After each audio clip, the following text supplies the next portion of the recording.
तर छत्रपती संभाजीनगरात गणेशोत्सवाच्या स्वागतासाठी बाजारपेठांमध्ये उत्साहाचं वातावरण पाहायला मिळतंय। शहरातील विविध भागांतील दुकानं, गल्लीबोळं ही रंगीबेरंगी रोषणाईने सजली आहेत। गणेश मूर्ती, सजावटीचं साहित्य, फुलं, दिवे आणि पारंपरिक वस्तूंनी बाजार भरलाय।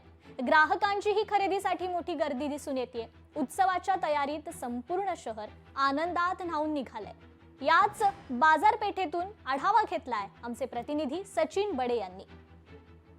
गणेशोत्सवाच्या पार्श्वभूमीवर छत्रपती संभाजीनगरमध्ये सुद्धा नागरिकांनी आजपासूनच खरेदीला सुरुवात केलेली आहे।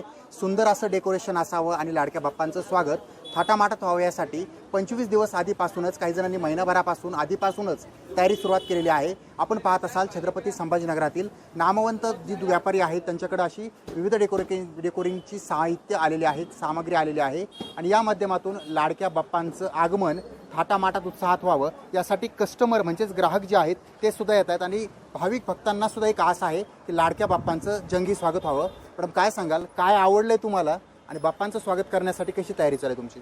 बाप्पांची तयारी करण्यासाठी म्हटलं 8-10 दिवस 15-20 अगोदर लवकर तयारी केली तर व्यवस्थित तयारी करता येईल आणि जवळजवळ भरपूर व्हरायटी इथे बघायला भेटते। डेकोरेशनसाठी जेही साहित्य लागणार आहे इथे त्याची भरपूर प्रमाणात व्हरायटी आपल्याला इथे बघायला भेटते। बाप्पांच्या स्वागताची तयारी या ठिकाणी पाहायला मिळते। सुंदर असं दुकानं देखील सजलेली आहे। बाजारपेठेतही सुंदर अशी सामग्री पाहायला मिळते। विशेष म्हणजे बाप्पांच्या स्वागतासाठी किंवा ज्या ठिकाणी बाप्पा विराजमान होतात तो परिसर सुंदर व्हावा, चांगला व्हावा यासाठी या ठिकाणी कस्टमर्स म्हणजेच ग्राहक सुद्धा आपल्या बाप्पांच्या स्वागतासाठी सज्ज झाले आहेत। तर दुसरीकडे भाविक भक्तांनी सुद्धा खरेदीला आता सुरुवात केल्याचं पाहायला मिळतंय। सचिन बडे, लोकशाही मराठी, छत्रपती संभाजीनगर। लोकशाही मराठी, ऐका, पहा, जागरूक रहा।